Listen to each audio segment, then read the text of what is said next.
হরে কৃষ্ণ। আজ 29শে ফাল্গুন 1431 ও 14ই মার্চ 2025 শুক্রবার দোল পূর্ণিমা। এই দোল পূর্ণিমার দিনে আমি ভাগবতম পাঠ করছি। আজ আমি পাঠ করছি ভাগবতমের চতুর্থ স্কন্দ প্রথম ভাগ সপ্তম অধ্যায় দক্ষের যজ্ঞ অনুষ্ঠানের শ্লোক 55 থেকে অন্তিম শ্লোক 61। নারায়ণ হে নারায়ণ ভবভয়হরণম নারায়ণ। শ্লোক 55। মৈত্রেয় উবাচ এবং ভগবতাদিষ্ট প্রজাপতি পতির্হরিম অর্চিত্তা ক্রুতুনা সেন দেবানুভয়তো হযজত। অনুবাদ: মৈত্রেয় ঋষি বললেন, এইভাবে ভগবান কর্তৃক সুষ্ঠুভাবে আদিষ্ট হয়ে সমস্ত প্রজাপতিদের প্রধান দক্ষ শ্রীবিষ্ণুর অর্চনা করেছিলেন। যজ্ঞবিধির দ্বারা তাকে পূজা করার পর দক্ষ পৃথকভাবে ব্রহ্মা এবং শিবের পূজা করেছিলেন। তাৎপর্য: ভগবান শ্রীবিষ্ণুকে সব কিছু অর্পণ করা উচিত এবং সমস্ত দেবতাদের তার প্রসাদ বিতরণ করা উচিত। এই প্রথা পুরীতে জগন্নাথের মন্দিরে এখনও প্রচলিত রয়েছে। জগন্নাথের প্রধান মন্দিরের চারপাশে বহু দেবতাদের মন্দির রয়েছে এবং জগন্নাথকে নিবেদন করার পর তার প্রসাদ সমস্ত দেবতাদের মধ্যে বিতরণ করা হয়।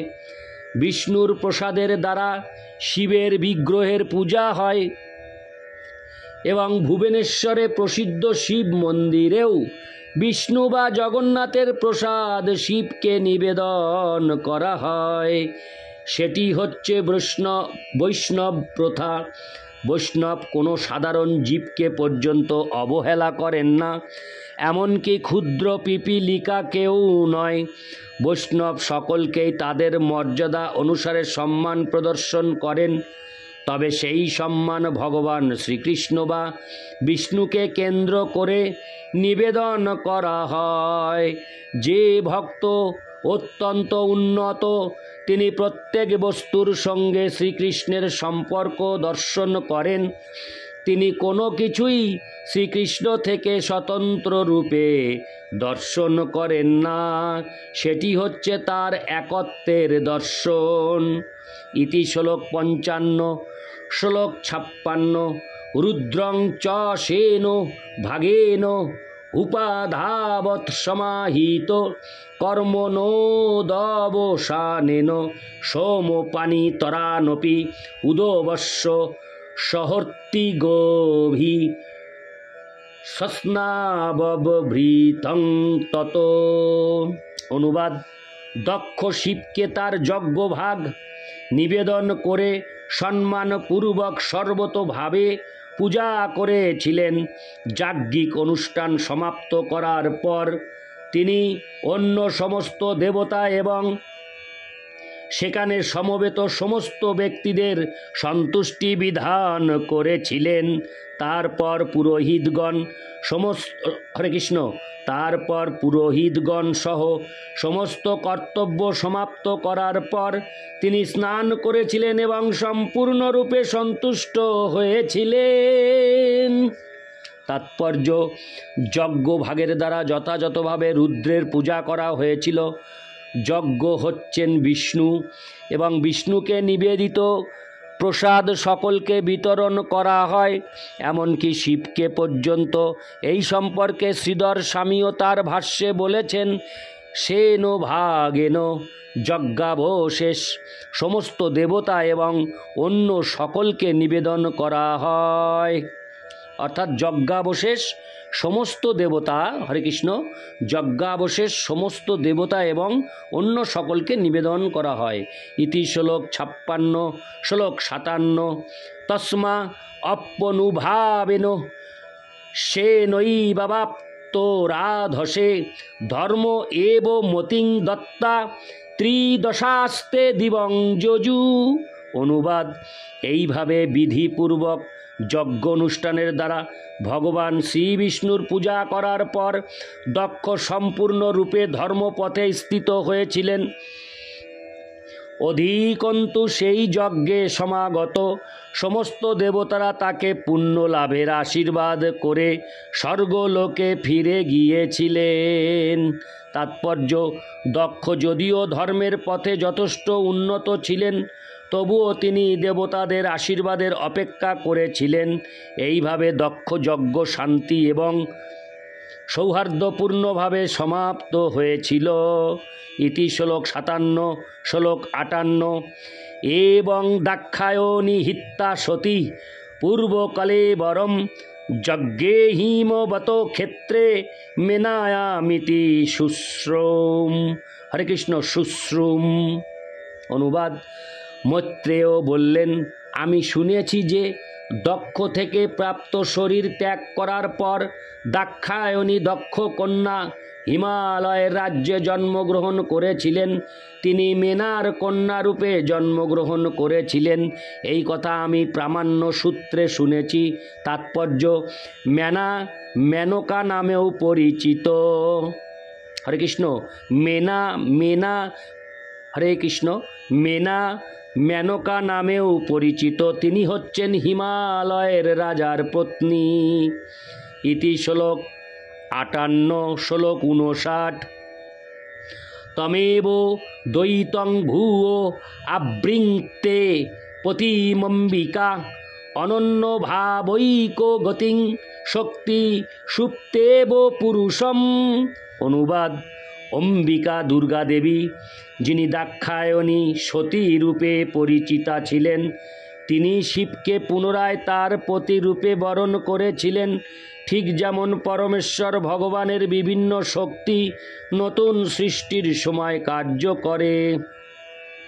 তাৎপর্য: পরাস্য শক্তির বিবিধৈব শ্রুয়তে।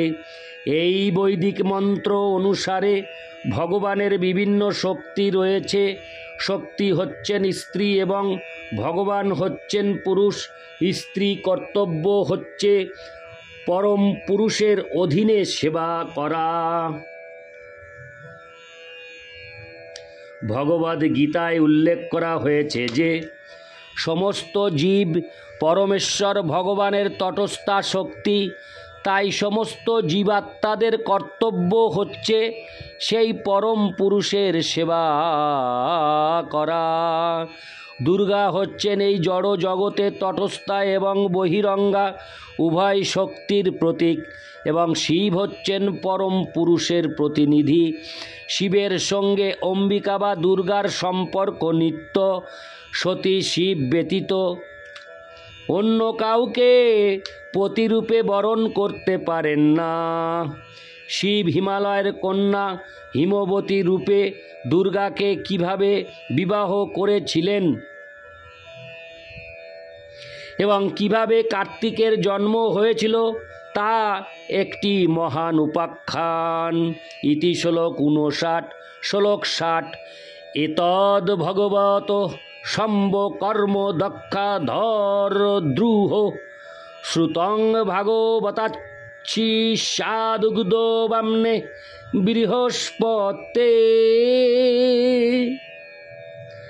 অনুবাদ: মৈত্রেয় বললেন, হে বিদুর, শিবের দ্বারা বিধ্বস্ত দক্ষ যজ্ঞের এই কাহিনী আমি বৃহস্পতির শিষ্য মহাভাগবত উদ্ভবের কাছে শুনেছিলাম।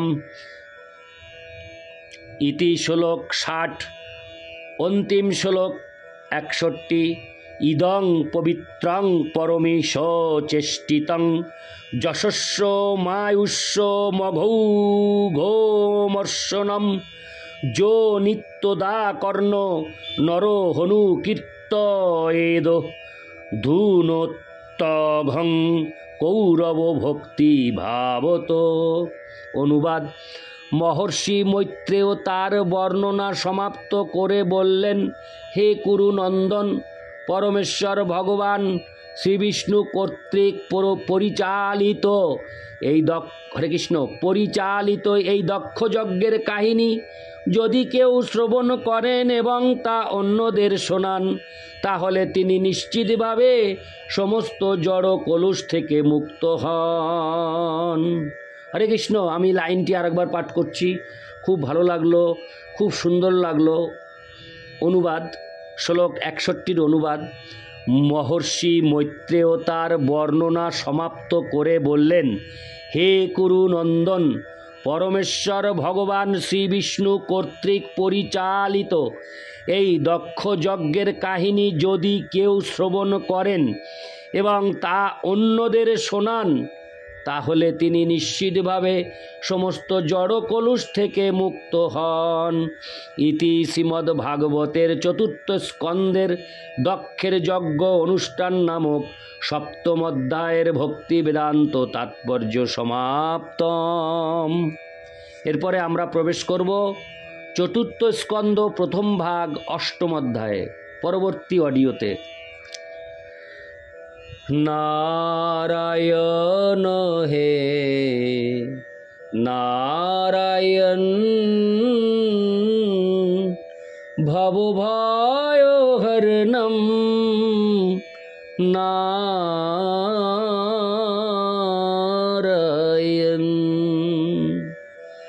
লক্ষ্মীকান্তম কমলনয়নম, মঙ্গল চরণম নারায়ণ। হরে কৃষ্ণ।